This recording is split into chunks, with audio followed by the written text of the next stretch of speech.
Hello, everybody. My name is Mark Turner from Next Minute, and with me is We've got Matthew from Next Minute. yeah, sweet. So both of us came from the trades. I was in light construction for just under a decade. Worked at the Auckland Zoo quite a bit, building enclosures and everything else underneath them. And Matt, what did you do? Yeah, I started as a plumber, and then I moved into the piling industry. So I'm doing all big, construction for tier one companies and all that kind of stuff as well. Sweet. Right. So today, this is just a casual conversation about some of the experiences we've had in the industry, and then moving through into Next Minute, which is all about project management. And I've got a bit of experience in business ownership, and also did a lot of the pricing and quoting through the construction business I worked in. And hopefully have a few gems around how to charge out for wages, the difference in between markup and margin, or profit margin, and and hopefully some gems you can take out of it moving forward. We also have a really cool wage calculator for you, which allows you to determine from what your guys are paid through to what you should be charging out to make a buck, and then if you put your margin or markup on top, how much you should be charging out. So we'll crack into it. Now I know from my days and in your days too, Matt, which was when you get into the trades, you're doing it because you want to do what the field is, right? So I got into building as an apprentice, and you basically swing a hammer around for years until you get qualified in your field, and then you work on. It took me a couple of years to get there. In fact, I stumbled through quite a bit, but finally got there. And then after a few years of being skilled in your job, you want to move up, right? So you might want to break out into your own business, which is awesome. And there's so many benefits to having your own business. You know, there's financial freedom. We've all seen our bosses driving around in brand new utes, but there's also that work-life balance that you can hopefully get out of it. But the one caveat to that is that we're all trained in our field. We're not necessarily trained in how to own and run a business, unless we were lucky enough that our boss was helping us to do that, or getting us to do the pricing along the way. So we come into running a business completely blind, but at the same time, we're still swinging the hammer. We're still doing the work and learning how to quote and learning how to interact with our customers or clients, what do you want to call them. And so there are some common pitfalls. Matt, is there any glaring ones that you came across? Underpricing jobs, or just getting your quotes wrong. So simple as is just getting a quote wrong. You could be out $5,000 before you even start the job, which is just, how you're going to make that back from day one if you quote the job wrong. Well, that's right. You make a small mistake at the start of a job, when the start being the quote, and then by the end of it, you're burning cash, and you send your invoice out if you haven't done any charge ups or anything like that, and you've lost money.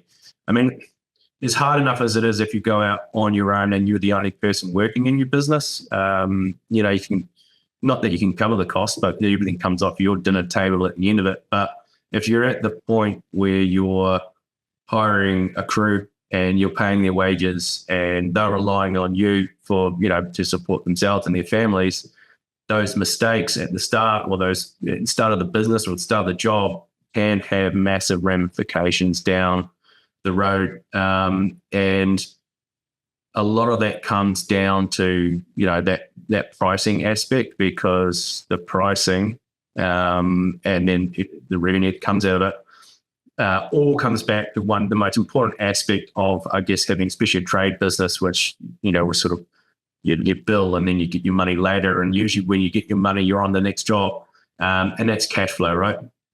That is the pot of gold that sits in your bank account, and it pays for all your expenses. Maybe also all your wages come out, your own money comes out of that, your profit comes out as well.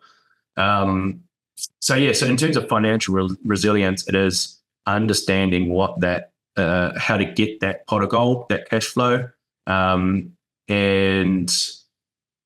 yeah, I guess the most common error is in that pricing structure. And what we see a lot, especially, the 3 Next Minute and our customers and then ourselves, is everyone talks about markup, right? They think markup means profit. But what markup really is taking the cost of something, chucking on a percentage or a certain amount of dollars, and then saying, sweet, that's how much money I've made out of that thing, whether it's timber or concrete or wages. We just chuck it in. But there is a massive difference between markup and margin. Markup is simple. Like I said, it's just chuck a percentage on, $100 worth of timber, chuck 15% on, and then bill the customer $115. That's awesome.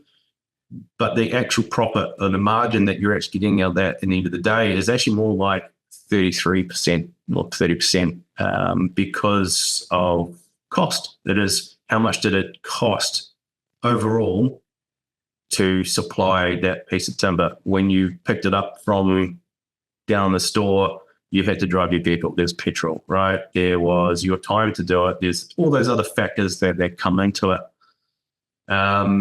And I guess, Matt, you probably know how many customers come through to us and sort of are talking about pricing and margin and markup. Yeah, it's one of the most common things that people just don't know how much they're actually earning. They're doing 5-6 jobs a year. They think they're making all this money. Then, as you said, as those bills and those invoices start to come in, they don't have as much as what they think, and they think, where's it actually gone? But they haven't actually priced that job up properly with their margins and their markups. Yeah, no, it is pretty scary to think that, if you're chucking 30% on and what that actually comes out to is 15%, once the tax man takes his cut at the end of the financial year or through the financial year, you might be making a loss even though you're putting more money on top. Yeah.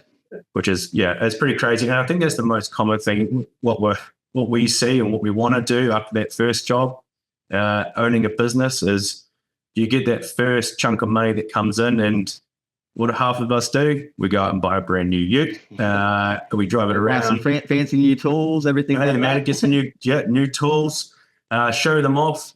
3 months later, we're sitting there banging our heads against the table because we've run out of money and we're borrowing to pay our guys. And then from that point on, it's a deep, deep hole to try and get out of. So what we actually have is a labor markup calculator that we produced here. It's completely free. It's just an Excel form. And what it's going to show, and I'll share my screen in a second, is probably the hardest thing when we're pricing a job. It comes down to labor, what we charge ourselves our various guys that might be in our team, from apprentices through to our skilled labor.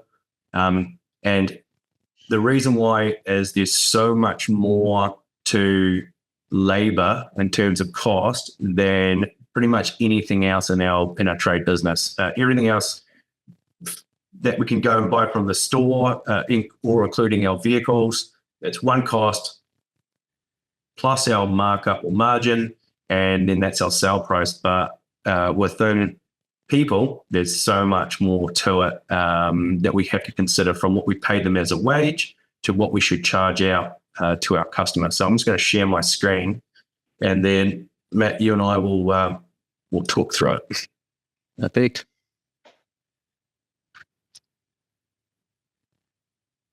Sweet. Can you see that, Matt? Yep, I can see that. Excellent. Right. So let's take an average apprentice, Aussie apprentice. Now, we were talking earlier, Matt, and let's say we've got our apprentice that we charge, that we pay $15 an hour for. Yep. Maybe a bit too much sometimes.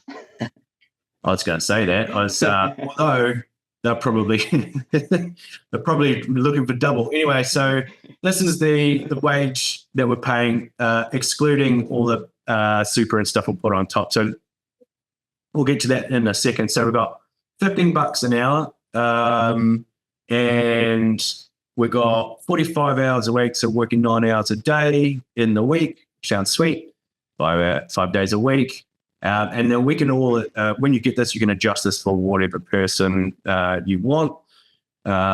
Sick leave, 2 weeks a year, sounds about right. Annual leave, 4 weeks a year. Now, all of this, Matt, this is a good one, is that you got to consider when your guys are off having a holiday, you're still basically Paying them. right? Yep. So you got to think of that. You're not, when they're back on the job, those 4 weeks have to come into factor when we're charging them out, which doesn't compute really. It's a painful thought, but that's what it is. And same with like when we drive in the car and between jobs, we're still having to pay them their wages, and that has to come through to the client at some point. So all the stuff has to be added up.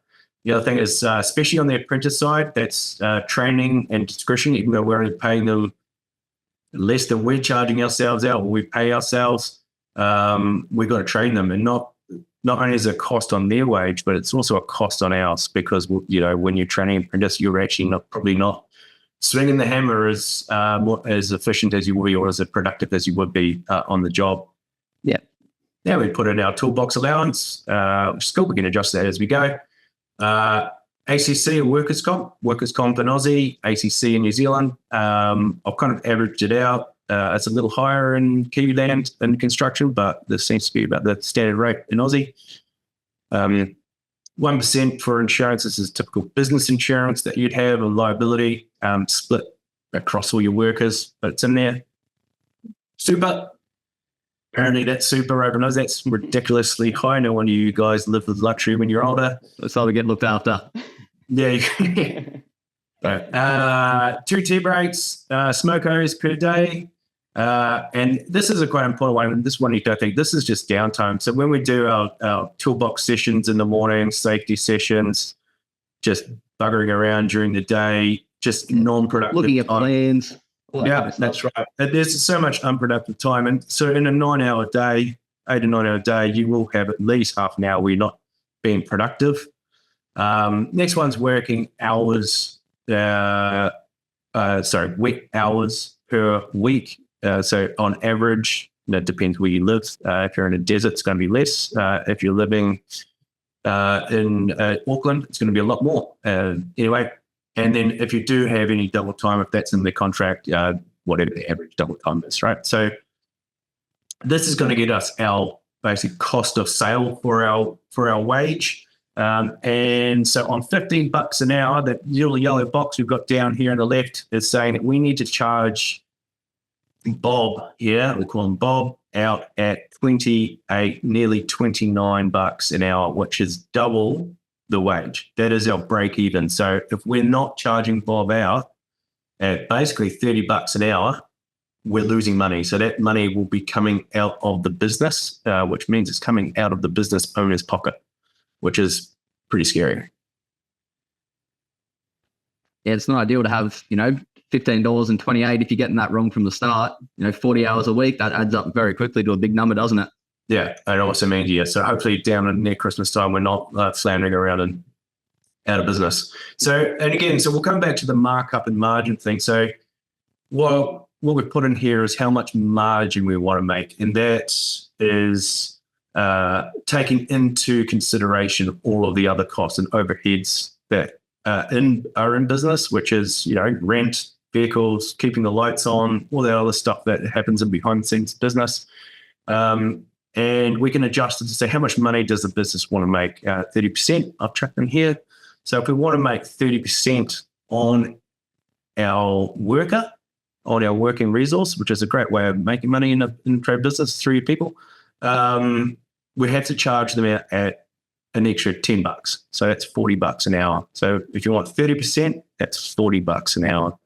And this will show you underneath, and just a few little gems in here, which is what that translates to in terms of markup on our $28. And that's a 42% markup. So 30% margin is 42% markup. So that really shows how much the difference is between markup and margin. And then a couple of other gems in there, which is how much the weekly pays and stuff like that. So pretty interesting. good calculator. It's very, very productive and very accurate. So makes a big difference as well, because how many people are just, getting that wrong to start with? They're putting that margin, but they're not actually applying the markup. So just makes such a difference from day one. Yeah, and look, this is only one aspect of it. When it comes to that financial resilience as well, I mean, as a tradie, this is great. This is a great thing to do when we're doing our pricing, and we can just keep this going and just know our guys. You can duplicate this table. There's not a lot. You don't really need to have this in a system or anything like that, but there's probably a few other things as well that relate to this that might help sort of a trade business owner along the way. I guess my gem, or something I learned when pricing up jobs, was maybe move away, if you can, from charging your guys and yourself out on an hourly basis when we're doing pricing. So rather than put we'll work for 6 hours or 46 hours or 112 hours on a certain job, say how many days you will have on the job, because no matter what, within a day, you're going to be driving. If you do need to leave and go down to the store and pick up more resources, that's all part of that hourly wage. So the best thing to do, and the most simple thing to do when charging for a job, is to say, oh, well, we're going to do 6 or 7 man days. And if you've got a crew, depending on what the cost is. So you can say, of apprentices, we've got 12 man days, and then we'll have, if you've got a foreman or something, might be down at something less than that. But that does take into account a lot of the costs. And if you can get it by the client and do it on a daily rate, that's a good way to go. Whatever you make, any gems you got? No, you pretty much covered that up well. Yeah, sweet. But I guess another one is, maybe some advice as well when we move on sort of onto other sort of topics. This is all well and good, and I've tested all the stuff against a quantity surveyor and who ticked it off. But another thing is, when you do sort of come to the end of the month of the financial year, get some advice. Don't try and do all this yourself, or just ask another mate who's in the building industry. Don't get me wrong, that is a great way to start. But I don't think you'll find better money and time spent than trying to get help from an expert in their field. So if you get a business advisor, that would probably be a really good one. And at a minimum, a bookkeeper that can just cross-reference everything for you at some point, and maybe set up a meeting to say, look, this is where I'm at, this is how I'm pricing the jobs, this is the way to go. And of course, right. And there's so many great resources out there now these days. So as much help as you can get to make your life easier, it's going to benefit you in the long run as well. What do you reckon is another good resource? Oh, Next Minute. Best resource. Oh, yeah. Shameless plug there. Yeah, I mean, we all start off in Excel. Well, hopefully we start off in Excel, but most of us actually start off in our work diaries. But at some point, and this honestly is as quick as possible, get yourself into a job management system, because even though there's a learning curve in there, you're not going to regret it in the end. You need to be able to put everything in one place rather than in the dashboard of your, either on the dashboard of your van or in the glove box. Put everything in one place. Spend a little bit of time learning those systems. They're surprisingly easy, especially when it comes to Next Minute. There's only so many jobs you can actually keep in your head. There's only so much. And if you ever want to go on a holiday, who's going to take over when you're away? You don't want to be on holiday, sitting on the beach in Bali, getting phone calls from the boys saying, hey, what's this price at? Where are we at on this job? What do we need to do? It makes your life easier. Yeah, right on, man. So, yeah, great. So there's a few gems around, I guess, markup and margin on wages. And we do have quite a few podcasts, webinars, and resources coming out around this financial resilience topic. And hopefully we'll see you guys in the next one, guys and gals. So, yeah, until next time. Thanks, and cheers, Matt. Thanks, guys.